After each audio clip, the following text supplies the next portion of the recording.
Phoenix Ladies Radio Station. Hai Vinars, balik lagi sama Alfi sekarang. Tapi Alfi nggak sendiri, karena sekarang Alfi bakalan ngobrolin soal hal-hal yang berbau sama teknik nih. Apalagi kalau kita ngomongin soal di dunia zaman sekarang teknologi itu makin berkembang gitu kan.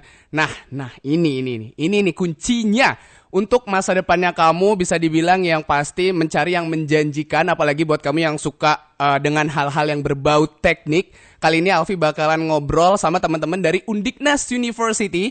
Yang pertama, ini Alfi mau sapa dulu. Ada Dr. Insinyur Iwayan Sukadana STMT IPM ASEAN Eng selaku Dekan Fakultas Teknik dan Informatika Undiknas.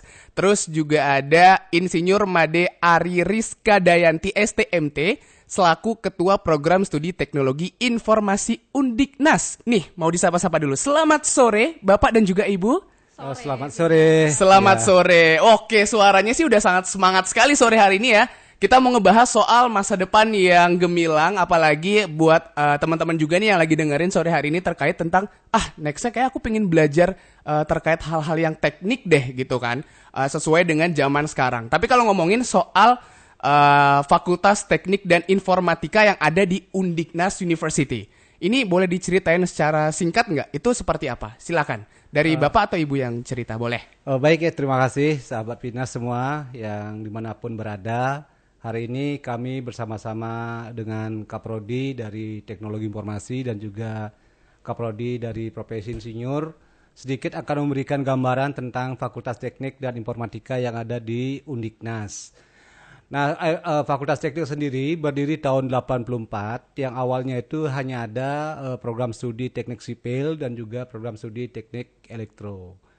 Nah, namun seiring berjalan waktu, kemudian adanya perkembangan dunia global dan teknologi, maka kita sudah menambah beberapa program studi. Salah satunya adalah program studi teknologi informasi, kemudian program studi teknik lingkungan, dan juga ada satu-satunya program profesi insinyur. Nah, sehingga sekarang kita lengkap ada 5 program studi di bawah Fakultas Teknik dan Informatika. Oke, iya. Ada 5 program studi yang berada di satu fakultas. Ya, Fakultas Teknik dan Informatika. Fakultas Teknik dan Informatika tuh, Viners ya. Jadi buat kamu yang kemarin penasaran kira-kira kalau di teknik di Undiknas masuknya ke mana aja ya?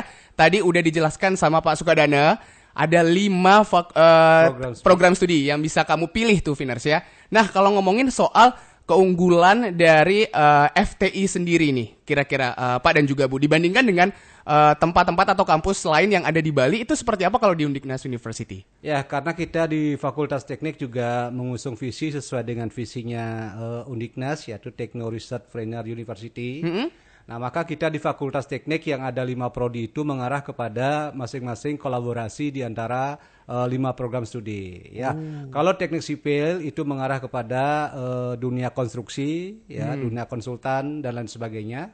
Kemudian dari teknik elektro, nah karena kita ada beberapa partner yang berhubungan dengan bidang teknik elektro, khususnya di engineering, kemudian di dunia industri PLN juga bisa. Wow. Kemudian kalau di teknik lingkungan, apalagi sekarang ya banyak sekali persoalan-persoalan baik itu sampah, kemudian lingkungan dan lain sebagainya, sehingga kita juga menyediakan program studi teknik lingkungan. Oke. Nah, apalagi teknologi informasi ya sekarang sedang sangat berkembang begitu pesat, apalagi zaman IoT, kemudian zaman digitalisasi, sehingga paling tidak kita sudah menyediakan program studi yang kita sebut dengan teknologi informasi. Oke. Dari Ibu silakan, mungkin ada yang mau ditambahkan? Oke, mungkin boleh didekatkan sedikit mic-nya Ibu biar suaranya terdengar jelas. Sudah jelas belum ini? Sedikit lagi Ibu, boleh. Lagi? Nah, Oke, dideketin sudah. aja, ditarik sedikit. Oke, nice. Silakan Ibu. Bagaimana Ibu? Kalau saya mungkin lebih fokus ke TI ya, karena saya kebetulan ke prodi TI. Kalau TI itu sebenarnya fokus tujuannya itu konsep kita adalah Sustainability Innovation Technology. Oh, seperti apa itu? Nah, karena kita kan mengembangkan udah ada revolusi 4.0 begitu ya. Lalu ada AI, IoT, cloud computing. Jadi akhirnya TI ini berusaha mengembangkan bahwa kita tidak hanya belajar teori saja, tapi sudah praktek nih dan sudah membuat inovasi yang sustainable gitu. Jadi nggak cuma sekedar ya udah kuliah-kuliah aja gitu ya, tapi sekarang mereka sudah inovasi, udah tahu masalah di dunia kerja, di dunia nyata mereka buatlah software untuk menangani itu. Jadi jauh lebih keren lah. Oke. Berarti bisa dibilang kalau menurut saya apakah itu kayak bentuk nyatanya langsung dihadapi Iya, realitanya benar, bentuk kayak nyata. begitu. Oh. Jadi oke. udah bukan lagi belajar lewat buku, teori, coding doang gitu ya. Tapi sekarang mereka sudah ke dunia praktisi, kira-kira masalah apa yang bisa mereka selesaikan nih. Nanti mereka bantu dengan solusi basis digitalnya. Nah, itu yang Gokil. kita selesaikan di TI. Iya. Apalagi di era digital zaman sekarang ya, Bu Iya, ya. benar. Wow, ini keren banget sih. Nah, tapi kalau ngomongin soal di FTI Undiknas sendiri nih, apakah ada teman-teman yang ingin melanjutkan ke program insinyur atau RPL itu ada juga di Undiknas? Gimana tuh, Pak? Baik ya, sebenarnya program RVL ini awalnya kita di Fakultas Teknik itu hanya menerima di 2 program studi, yaitu program studi teknik sipil dan program studi teknik elektro. Namun sekarang kita juga menerima RPL khususnya yang sarjana, ya, itu ada di program studi teknologi informasi. Apa itu RPL? RPL itu adalah bagi teman-teman yang sudah bekerja, ya. Kemudian dia lulus SMA sudah bekerja, kemudian ada yang dari diploma, baik itu D1, D2, D3, dia bisa masuk lewat jalur RPL. Nah, kita merekognisi pengalaman kerjanya sehingga masa studinya itu bisa lebih singkat. Yang awalnya kalau reguler itu mereka tempuh selama 8 semester atau 4 tahun, tetapi kalau mereka sudah membawa pengalaman kerja, nah mereka bisa tempuh masa studinya itu paling tidak 1,5 tahun, 2 tahun dan seterusnya, sehingga dari sisi biaya juga bisa lebih murah. Oke. Ya. Menyesuaikan juga dengan pengalaman kerjanya yang sudah diampuh sebelumnya. Jadi mereka sudah bisa mengetahui keahliannya seperti apa, lalu SKS-nya sudah dikonversi. Jadi waktu masa studinya jauh lebih hemat begitu. Oke, ya. Berarti tadi yang bisa ikut di program RPL ini adalah teman-teman yang mungkin udah D1, D2, D3 atau mungkin yang sudah sarjana tapi pingin mendalami lagi gitu ya, bisa dibilang ya. Iya, untuk mendapatkan sarjananya. Untuk mendapatkan sarjananya itu. Wow, ini keren banget sih Viners ya, apalagi buat kamu yang tertarik dan sudah bekerja sebelumnya lanjut ke program RPL berarti juga bisa langsung ke Undiknas University ya. Bisa. Wow, ini keren banget Viners. Dan kalau misalkan ngomongin soal dari tujuan utama program RPL sendiri ini kayak gimana nih Pak? Kalau kita berbicara tujuan RPL itu kan kita memberikan kesempatan seluas-luasnya kepada seluruh masyarakat untuk bisa melanjutkan pendidikan ke jenjang S1 sarjana. Nah, di sini target kita adalah teman-teman yang memang sudah disibukkan di dunia kerja, kemudian lupa dengan pendidikan, sehingga kita memberikan kesempatan untuk gabung ke Undiknas. Karena kita ada 3 program studi di Fakultas Teknik yang bisa menerima RPL khusus untuk yang di sarjana. Tetapi untuk di profesi kita punya lagi. Punya lagi? Punya lagi di program profesi insinyur. Nah, maka dari itu teman-teman yang sudah bekerja, yang punya pengalaman yang memang sangat banyak, nah itu bisa bergabung di Fakultas Teknik dan Informatik Undiknas. Yang khususnya ada di 3 program studi tadi. Tuh Viners ya udah dijelasin sama Pak Sukadana juga. Tapi kalau ngomongin soal teman-teman yang udah ada basic atau mungkin pengalaman kerja deh bisa dibilang ya, atau mungkin pembelajaran sebelumnya dalam RPL, itu sistem pengakuannya tadi seperti apa? Nah, kalau kita berbicara pengakuan, ya pengalaman kerjanya itu kita rekognisi, kita akui sesuai dengan capaian pembelajaran mata kuliahnya. Nah, kemudian di aturan ya, kita diberikan kesempatan maksimal 70% untuk bisa mengakui pengalaman kerjanya calon-calon mahasiswa. Sehingga paling tidak maksimal 100 SKS yang mereka sudah bawa sebelum mereka itu melakukan perkuliahan di Undiknas. Nah, sehingga jangka waktu mereka tempuh di Fakultas Teknik ya, kalau mereka itu sudah membawa pengalaman kerja, kira-kira 1,5 tahun lah bisa selesai untuk menyelesaikan program S1-nya. Jadi jauh lebih singkat. Jauh lebih singkat, kemudian biayanya juga jauh lebih murah. Lebih terjangkau. Betul. Ada syarat khusus nggak Pak? Kalau misalkan ada teman-teman yang lagi mendengarkan nih, mereka pingin mendaftar lewat program RPL ini gitu. Syarat khususnya mungkin atau ada apanya? Boleh dikasih tahu? Sebetulnya RPL itu kita kan menerima semua calon-calon mahasiswa yang mempunyai pengalaman kerja. Nah, sehingga syaratnya adalah yang sudah bekerja. Kemudian kalau mereka itu baru lulus, berarti dia harus melalui jalur reguler. Jalur reguler itu kira-kira 8 semester atau 4 tahun yang mereka harus tempuh di Undiknas.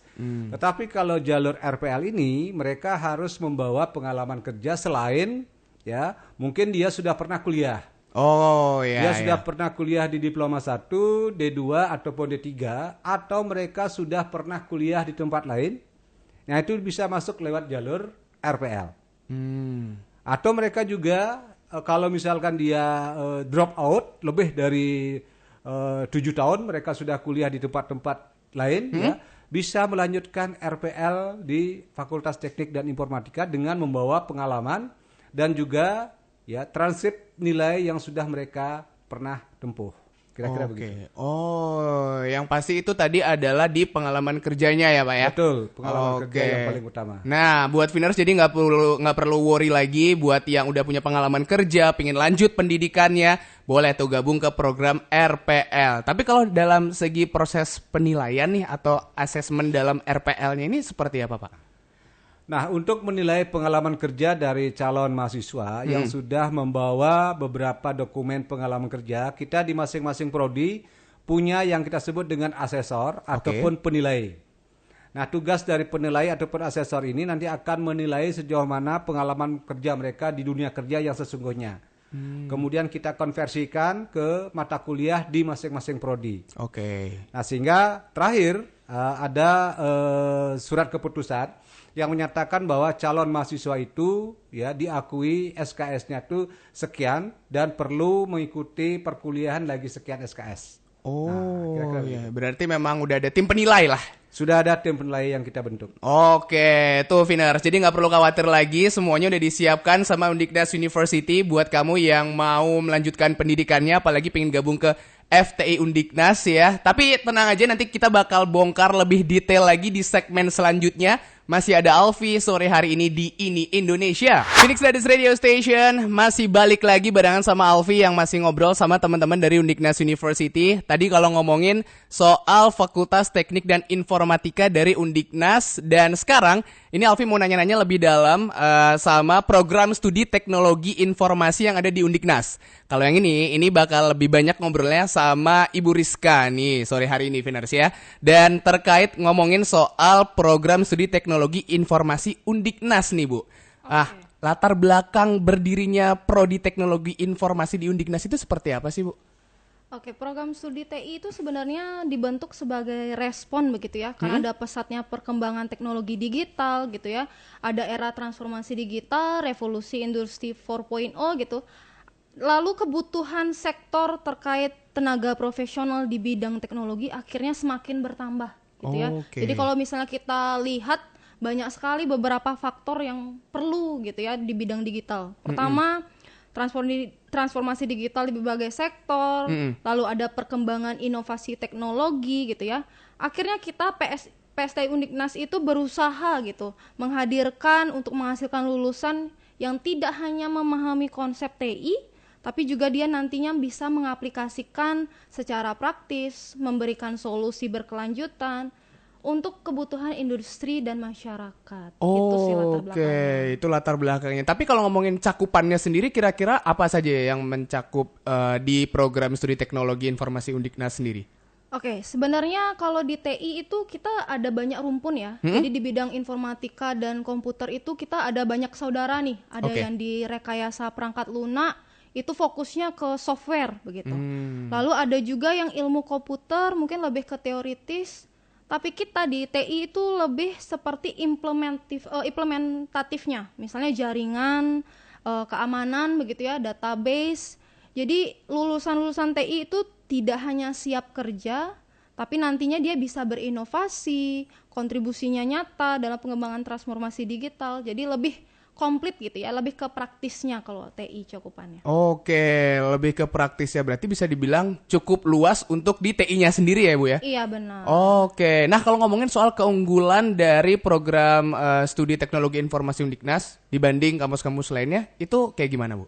Oke, kalau keunggulan kita sesuai yang tadi saya sampaikan ya, penciri prodi kami itu Sustainable Innovation Technology. Jadi prodi ini tidak hanya membekali mahasiswa dengan kemampuan teknis di bidang IT, tapi nantinya juga mereka didorong untuk menciptakan solusi teknologi yang inovatif. Jadi kita juga ada slogan di TI. Oh, apa tuh Bu? Boleh di-spill. Namanya locally trained globally impact gitu ya. Jadi Oke. mereka itu diberikan kompetensi memang secara lokal gitu ya untuk membantu menyelesaikan permasalahan tidak hanya di Bali gitu ya, di Indonesia. Tapi kompetensi yang mereka miliki itu bisa dikatakan gitu ya mampu bersaing untuk internasional. Oh. Jadi mereka bisa buat startup sendiri, Iya. buat perusahaan sendiri gitu ya. Apalagi kurikulum kita ini termasuk yang adaptif. Kita ngundang industri, ngundang asosiasi begitu ya. Jadi lulusan-lulusan kami itu nantinya sudah pasti siap kerja gitu ya, sesuai dengan kebutuhan di industri. Wow, keren. Tapi kalau ngomongin soal yang dipelajarin nih Bu di Prodi Teknologi Informasi di Undiknas, itu apa aja? Beberapa mungkin boleh di-spill nih sama Viners yang lagi dengerin. Oke, kalau di TI itu kita kurikulumnya sudah berbasis internasional ya. Jadi ada pedoman standar internasionalnya juga. Kita juga menggunakan pendekatan OBE. Nah, kalau di kita itu menggunakan terapan yang lebih interaktif gitulah. Jadi pembelajarannya lebih interaktif seperti kuliah sambil bermain game. Nah, kalau kita nyampaikannya seperti itu. Iya. Jadi di 2 tahun pertama itu kita namakan sebagai Golden and Progressive Period. Jadi Golden and Progressive Period. Yes, jadi anak-anak itu akan belajar matematika gitu ya, pemrograman, hal-hal basic sebagai fondasi utama kalau dia mau masuk ke industri. Oke. Terus nanti dilanjutkan ke focusing period. Jadi anak-anak mahasiswa itu sudah mulai boleh magang berdampak, sudah ada studi independen ke industri. Jadi menerapkan apa sih yang mereka dapat di mata kuliah di 2 tahun pertama tadi. Lalu mulailah ke blooming period. Nah, ini yang biasanya puncak anak-anak belajar gitu ya. Jadi ada mata kuliah capstone project. Jadi mereka keluar ke industri, cari masalah-masalah yang dibutuhkan oleh industri kerja. Lalu mereka mencoba mencari solusi digitalnya. Itu jadi menghasilkan karya inovatif bahkan publikasi Scopus. Wow, gitu. itu sih keren banget. Kalau ngomongin soal ke industrinya sendiri nih, berarti kan bisa magang istilahnya ya Bu ya. Yes. Kalau ngomongin soal praktek atau magang dilakukan di industri itu bisa kemana aja? Kalau di kita lebih ke startup gitu ya, apapun yang institusi relevan dengan bidang TI gitu ya. Jadi kita udah ada beberapa mitra nih, ada Telkom, New Direction, Decoding gitu ya. Ada beberapa perusahaan IT lainnya juga. Tapi Undiknas juga memberikan akses kepada kami karena Undiknas sudah kerjasama dengan industri internasional dan institusi-institusi internasional. Misalnya Mahido begitu ya. Lalu ada Edit Cowan, Medipol gitu ya. Jadi banyak sekali universitas-universitas yang bisa dijadikan sebagai tempat magang. Oh iya. Bahkan berarti selain ada di company-company lokal juga udah goes to internasional ya. Nasional. Oke, ya keren banget sih. Ini ngomongin soal fasilitas yang ada di program studi teknologi informasi Undiknas. Apakah ada laboratorium khusus yang tersedia untuk mendukung pembelajarannya nih Bu? Pasti ada. Oke. Kalau lab kita itu sudah lengkap sekali ya. Ada laboratorium komputer, multimedia, lengkap dengan perangkat-perangkat dan softwarenya gitu ya. Lalu kita juga ada living lab gitu ya, namanya Oke. PRITA. Apa itu, Bu? Kepanjangannya Precision Farming Research and Innovative Technology Application. Itu seperti apa? Itu dia suatu lab, jadi ada penerapan riset dan inovasi, itu ada semacam IoT begitu ya, data. Jadi anak-anak bisa langsung melakukan praktik di lapangan begitu. Jadi kita living laboratory itu seperti tidak hanya di suatu ruangan gitu ya. Jadi anak-anak sudah bisa melakukan menanam gitu ya, menanam cabai, menanam beberapa tumbuhan gitu ya, tapi menggunakan bantuan solusi digital. Wow. Gitu. Sudah jauh lebih keren. Sudah jauh lebih keren menggunakan digital. Iya, Karena benar. segala sesuatunya di zaman sekarang emang mau nggak mau harus ke digital ya. Benar. Oke, ya. Terus kalau ngomongin soal prospek kerja atau lulusan dari teknologi informasi Undiknas ini, kira-kira mereka nanti bisa bekerja di mana aja sih, Bu? Kalau prospek kerja sangat beragam ya.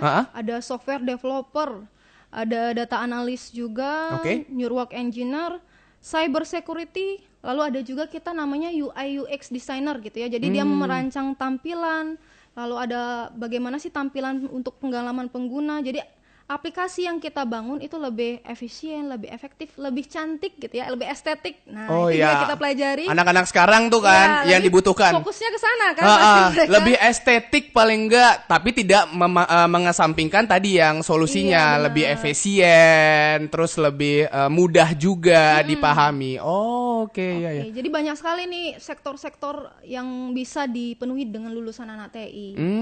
Ini nih buat kamu Vinars yang udah ada bayangan dan sudah mulai tertarik gitu untuk gabung ke prodi teknologi informasi dari Undiknas. Tuh, gimana tuh Bu? Boleh disampaikan sama Vinars yang lagi dengerin sekarang? Oke, mungkin kalau untuk siapa yang bisa bergabung gitu ya, silakan bergabung, tidak hanya yang lulusan SMA, lulusan SMK gitu ya. Lalu lulusan yang pendidikan setara paket C juga kita terima, kita persilakan Oke. untuk mendaftar. Nah, apalagi bagi bapak-bapak atau ibu-ibu rekan-rekan kami gitu yang sudah punya pengalaman kerja seperti yang disampaikan oleh Pak Dekan tadi, kita ada jalur RPL. Nah, jadi tahun ini TI sudah bisa membuka jalur RPL. Oke, ya ya. Kenapa harus memilih di prodi teknologi informasi Undiknas? Mau dari yang reguler maupun yang RPL tuh, Bu? Oke, kalau prodi TI itu berarti memilih pendidikan yang tidak hanya mengikuti perkembangan zaman. Tapi kita mempersiapkan mahasiswa talenta digital yang siap bersaing, gitu ya. Jadi didukung fasilitas, dosen-dosen yang berkompetensi tinggi, lalu prospek karirnya juga jauh lebih luas. Lalu ada penguatan karakter kita dengan konsep-konsep tadi, Sustainable Innovation Technology, lalu ada semangat locally trained and globally impact. Prodi TI Undiknas itu paling tepat untuk masa depan di era digital. Paling tepat Paling tuh. tepat. Paling tepat Vinars ya. Semuanya udah di-spill tuh sama Bu Rizka barusan terkait prodi TI di Undiknas. Nah, tapi kalau ngomongin soal zaman sekarang nih kan bisa dibilang era revolusi industri 4.0. Kalau dari prodi teknik informasi dari Undiknas sendiri ngejawab kebutuhan tenaga ahli digital di zaman revolusi industri sekarang tuh kayak gimana, Bu? Jadi pertama, kurikulum kami itu sudah selaras dengan perkembangan teknologi terkini, ya. Jadi kita mempelajari AI, big data, IoT, gitu ya. Mahasiswa sangat dibekali kompetensi yang relevan. Lalu yang kedua, proses pembelajaran juga jauh lebih penekanan praktik. Jadi nggak mesti harus belajar teori, tapi sudah mempelajari studi kasus nyata. Lalu yang ketiga, mungkin prodi kami itu sudah kolaborasi dengan industri dan go internasional, gitu ya. Jadi soft skill, komunikasi, kerja tim itu juga sangat kuat dilatih di prodi kami. Begitu. Iya ya, balance antara hard skill dan juga soft skillnya. Oke, ya. Keren banget nih Vinars. Mungkin terakhir nih buat ibu dan juga bapak nih, apa pesan yang ingin disampaikan untuk calon mahasiswa yang pingin berkarir atau mungkin melanjutkan karirnya di bidang teknologi, terutama pingin gabung ke program teknologi informasi Undiknas? Oke, kalau dari saya mungkin bagi Vinars gitu ya, kita tahu bahwa dunia teknologi itu bergeraknya sangat cepat sekali gitu ya. Jadi inilah momen kalian gitu ya untuk tepat ikut terlibat di dalamnya. Jadi kalau bagi kalian yang punya rasa ingin tahu, suka tantangan, lalu suka yang sesuatu yang berdampak, nah teknologi itu adalah pilihan yang menjanjikan menurut saya gitu ya. Jadi nggak perlu jago coding, yang penting niat belajar, konsisten, berani mencoba hal baru. Nah, silakan masuk ke prodi TI. Tapi pesannya mungkin hanya cuma satu ya. Kalau apa dari tuh Bu? saya. Apa tuh? Jangan hanya jadi pengguna teknologi, tapi jadilah pencipta teknologi gitu ya. Mulailah langkahmu dari PSTI Undiknas, siapkan dirimu menjadi bagian dari generasi inovator digital masa depan. Keren dari Bu Rizka. Dari Bapak, gimana nih Pak? Apa yang ingin disampaikan untuk calon mahasiswa yang ingin berkarir di teknologi ini, di bidang-bidang teknologi? Baik ya, bagi sahabat Vinars semua yang dimanapun berada ya. Ayo gabung di Fakultas Teknik dan Informatika, terutama di prodi Teknologi Informasi yang tadi sudah banyak disampaikan. Ya, karena kami juga memiliki sarana laboratorium, kemudian dosen-dosen kami khususnya di prodi TI juga sedang mengikuti lanjut studinya di Belanda ada, kemudian di Edit Kawan di Australia juga ada, sehingga SDM yang kami siapkan untuk proses pembelajaran di Undiknas memang sangat keren sekali. Ayo bergabung di Fakultas Teknik dan Informatika khususnya di program studi Teknologi Informasi. Oke, keren sekali Vinars. Wow, ini sih buat kamu tadi pesannya Bu Rizka, jangan cuma sekedar jadi pengguna, tapi harus juga bisa menjadi seorang yang penciptakan gitu. Bahkan kalau bisa sampai memberikan solusi ya Bu ya. Iya benar. Oke, keren banget nih Vinars. Tapi buat kamu, ini belum selesai Vinars ya. Kamu jangan kemana-mana, karena di segmen terakhir, Alfi nanti masih bakalan ngobrol sama satu narasumber lagi dari Undiknas University. Ini mau ngebahas soal yang namanya program studi profesi insinyur dari Undiknas University. So, buat kamu tetap stay tune ya. Phoenix Ladies Radio Station, Hai Vinars, masih balik lagi sama Alfi di sini. Dan seperti yang tadi Alfi udah bilang juga, Alfi masih ngobrol sama teman-teman dari Undiknas University. Kali ini mau ngobrolin soal program studi profesi insinyur Undiknas. Kalau sekarang, Alfi juga udah kedatangan yang satu ini nih. Insinyur Dewa Ayu Putu Adia Garini Putri STMT IPM. Selaku Ketua Program Studi dari Profesi Insinyur Undiknas. Selamat sore dulu Ibu. Halo, selamat sore Alfi, selamat sore Vinars. Tuh ya, ini mungkin kita bakal lebih detail ngomongin soal program profesi insinyur yang ada di Undiknas ya Ibu ya. Iya, betul. Saya manggilnya Bu Arin aja gimana? Nggak apa? Boleh. Aman ya? Boleh. Kalau ngomongin soal latar belakang berdirinya Prodi Program Profesi Insinyur Undiknas, itu seperti apa tuh Bu? Oke, jadi mungkin kalau teman-teman yang belum tahu gitu ya, jadi program profesi insinyur Undiknas itu berdiri karena amat undang-undang nih sebenarnya. Oke. Jadi ada Undang-Undang Nomor 11 Tahun 2014 itu tentang keinsinyuran. Jadi Alfi tahu nggak kalau misalkan di keinsinyuran itu, kalau misalkan kita bukan insinyur, tapi berpraktek insinyur itu bakal didenda atau bahkan sampai kena pidana. Begitu. Jadi kita harus punya yang namanya sertifikat profesi nih. Istilahnya license-nya gitu ya? Iya, jadi insinyur itu sekarang udah boleh, sudah harus punya license gitu. Iya, Nah, iya. salah satunya itu dengan program studi program profesi insinyur. Oke. Dan kami itu di Undiknas itu adalah salah satu perguruan tinggi swasta pertama di Bali yang menjalankan program profesi insinyur. Begitu. Wow, Iya. gokil.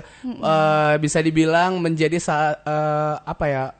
promotor mungkin. Iya, betul. Promotornya Apa ya, yang Bu ya. di kampus swasta ya. Di kampus betul. swasta. Wow. Kalau ngomongin soal keunggulan dari program profesi insinyur di Undiknas dibanding sama kampus yang lainnya, itu gimana Bu? Oke, jadi kalau keunggulan sendiri sebenarnya karena kami kalau di Undiknas itu ada 3 bidang disiplin ilmu yang kita pegang gitu. Apa ya. aja? Jadi yang pertama itu adalah rekayasa sipil dan lingkungan terbangun, itu ada di bawah program studi teknik sipil dan teknik lingkungan. Oke. Terus kemudian ada industri dan manufaktur, itu kita ada di bawah program studi teknik elektro. Dan satu lagi itu kita bidang ilmu di teknologi informasi. Jadi kita punya di prodi teknologi informasi sendiri. Wow, gitu. iya. Jadi Terus, memang karena kalau salah satu itu yang bikin kita karena secara bidang keilmuan itu udah ada di prodi kami, dan juga kita tuh punya tim-tim pengajar ya. Jadi dosen-dosen kami itu juga sertifikasinya sudah sertifikasinya ada yang tingkat ASEAN, ada yang tingkat ASEAN Pasifik begitu. Jadi kalau tadi mungkin dengar namanya Pak Dekan isi di belakangnya isi ASEAN Engineering gitu ya. Jadi itu sudah disertifikasi di lingkup ASEAN seperti itu kurang lebih. Jadi itu sih sebenarnya keunggulan kami, dan kami juga punya banyak sekali tim dosen yang nanti akan membantu untuk selama proses praktik keinsinyuran itu gitu. Jadi dosen-dosen itu diambil dari praktisi-praktisi nih yang sudah berpengalaman di bidangnya, biasanya dia sudah di atas 10 tahun begitu. Itu nanti kita akan hire untuk membantu pelaksanaan kegiatan profesi insinyur. Wow, gitu. dari tenaga pengajarnya sudah teruji ya berarti Iya, ya Bu ya. betul. Gokil. Tapi kalau misalkan ngomongin soal proses pembelajarannya di program studi profesi insinyur Undiknas, itu seperti apa tuh Bu? Nah begini, kalau di program profesi insinyur itu sebenarnya prosesnya kita terima ada 2 nih. Jadi ada yang programnya reguler dan juga ada juga yang programnya itu adalah RPL. Kalau reguler gimana? Kalau reguler itu, jadi kami dia akan menempuh 2 semester nih. Jadi semester yang pertama itu tujuannya untuk memberikan jadi merefresh kembali gitu ya ingatan-ingatan yang kemarin. Jadi kalau kemarin tuh dapat teknisnya, sekarang kita dapat lebih ke pemahaman tentang kode etik, profesionalisme keinsinyuran, terus kemudian juga yang sekarang lagi happening banget yang kita nggak boleh lupa itu ya kalau di teknik itu adalah keselamatan dan kesehatan kerja. Nah itu di semester pertama. Nah kemudian K3-nya itu ya tadi. K3 itu akan kita dapat materi-materi itu yang akan kita dapat di semester pertama. Sedangkan nanti di semester kedua, nah ini poinnya nih, ini gongnya. Jadi kalau di semester kedua itu nanti akan ada praktik keinsinyuran. Jadi praktik keinsinyuran ini teman-teman yang reguler itu akan diberikan kesempatan untuk magang selama kurang lebih sekitar 14 minggu. Jadi di perusahaan-perusahaan yang dipilih gitu ya. Jadi kami kebetulan sudah bekerja sama dengan berbagai perusahaan-perusahaan multinasional seperti PT TJS, PT Gaharu, terus kemudian perusahaan-perusahaan konsultasi ya itu yang di Indonesia begitu. Jadi nanti mungkin teman-teman bisa memilih kantor atau perusahaan tempat bekerja atau tempat magangnya nanti di tempat-tempat itu. Nah, terus kemudian nanti juga kita punya atau kita mengharapkan mahasiswa bisa memberikan seminar nih. Karena targetnya adalah kita itu kan sebenarnya capaian lulusan kita adalah menjadi insinyur leader ya atau insinyur profesional nih. Gitu. Jadi salah satu hal yang paling penting untuk ditingkatkan itu adalah bagaimana seseorang ini bisa memberikan atau memberikan seminar begitu. Jadi diharapkan nanti leader-leader inilah yang punya kecakapan skill komunikasi begitu. Jadi itu salah satu poin yang menjadi poin di program profesi insinyur. Terus juga ada studi kasus nih. Jadi dari praktek keinsinyuran yang sudah dilakukan itu nanti akan ada satu studi kasus yang akan dibahas.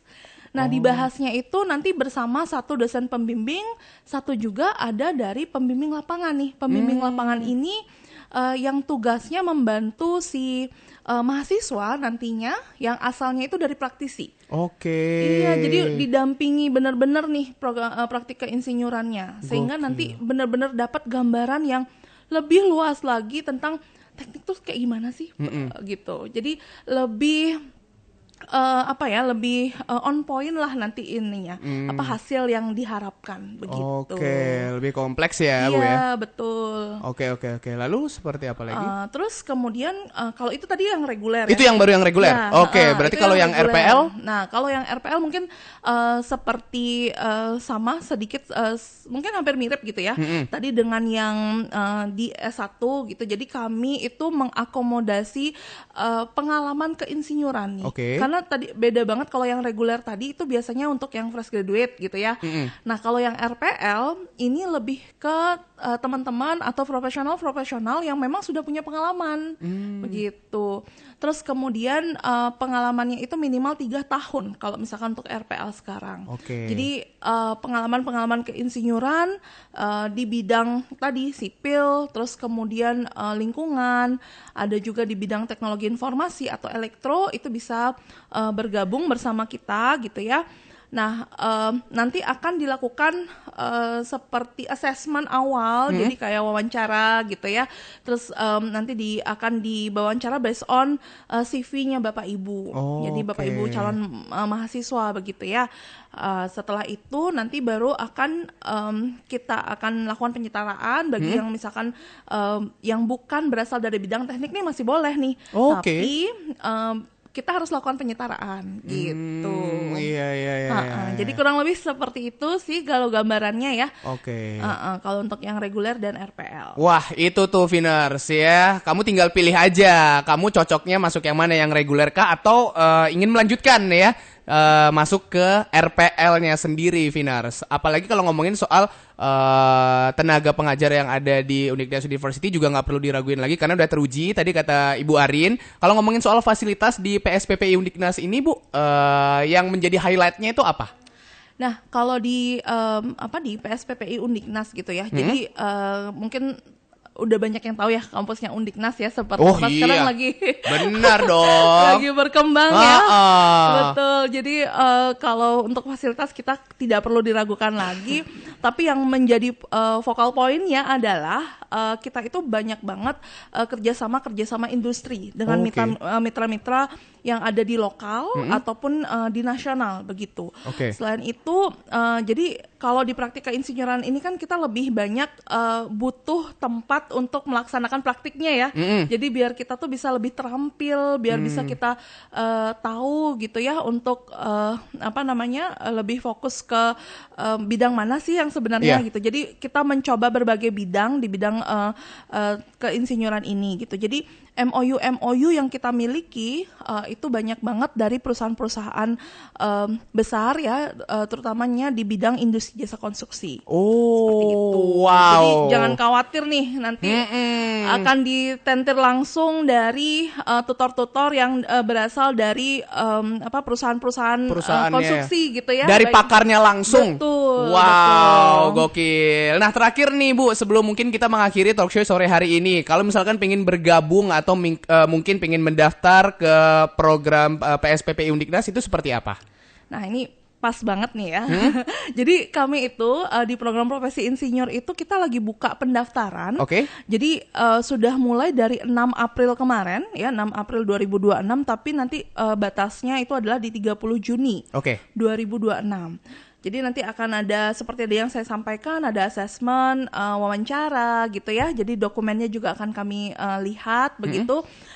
Dan nanti kita akan pengumumannya itu mungkin di sekitar bulan Agustus, dan kuliah. Jadi kalau nanti setelah lulus menjadi mahasiswa program profesi insinyur, kita ada namanya kuliah umum perdana. Jadi kuliah umum perdana ini kita mengumpulkan semua mahasiswa, calon mahasiswa ya, dari program reguler dan RPL itu untuk kita berikan penjelasan dulu nih sebenarnya program profesi insinyur itu seperti apa, terus nanti targetnya apa, luaran apa yang mau dicapai, seperti itu. Jadi kita nggak membiarkan itu ditinggal sendiri, enggak. Jadi kita benar-benar akan bimbing, dan kebetulan dosen-dosen di program profesi insinyur itu sangat membantu, nanti akan membantu progres-progres dari setiap mahasiswa, jadi jangan khawatir. Jangan khawatir. Betul. Bahkan kalau pengen gabung, informasi lebih detail juga semuanya bisa dilihat di mana, Ibu? Di websitenya Undiknas bisa ya, jadi di undiknas.ac.id.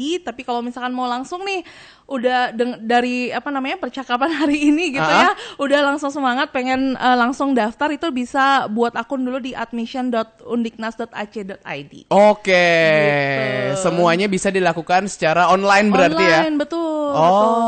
Tuh Vinars, jadi nggak perlu ragu lagi ya buat kamu sore hari ini yang mungkin mau tertarik gitu untuk gabung ke program studi profesi insinyur dari Undiknas. Semuanya udah dibahas sama Ibu Arin, tapi kayaknya karena keterbatasan waktu juga ya, mungkin di lain kesempatan kita bakal ngobrol lagi lebih banyak ya Bu Arin ya. Anyway, thank you sekali lagi buat Ibu Arin, terus juga buat Pak Sukadana, dan juga tadi buat Ibu Rizka. Sore hari ini udah ngobrol barengan sama Alfi di Ini Indonesia terkait dengan program studi yang ada di Undiknas University. Tapi buat kamu masih bisa dengerin Ini Indonesia barengan sama Alfi dan juga Sandrina sampai di jam 6 sore.